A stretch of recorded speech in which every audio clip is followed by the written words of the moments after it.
नाशिकचे माजी शिक्षण अधिकाऱ्यांच्या आशीर्वादानं शिक्षण क्षेत्रात कोटी रुपयांचा भ्रष्टाचार सुरू आहे। तक्रारदार शेखर पाटील यांचा पुराव्यासह आरोप आहे।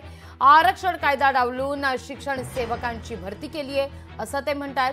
नेमणुका रद्द केलेले शिक्षक सेवक आजही पगार घेत आहेत। तक्रारदारांचे हे गंभीर आरोप आहेत। 2022 पर्यंत कुठलीही कार्यकारिणी अस्तित्वात नसताना देखील बोगस शिक्षक भरती केली असाही आरोप आहे। मालेगावच्या महात्मा ज्योतिबा फुले शिक्षण संस्थेत कोट्यवधींचा भ्रष्टाचार झाल्याचा आरोप तक्रारदार शेखर पाटील करतायत।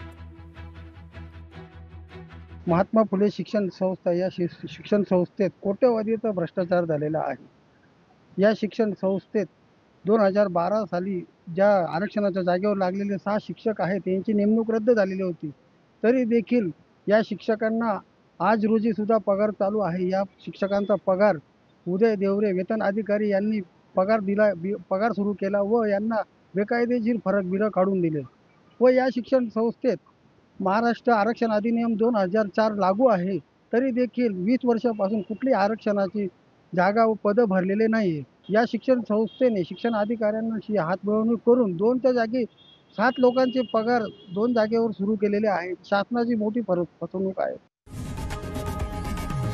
लोकशाही मराठी ऐका, पहा, जागरूक रहा।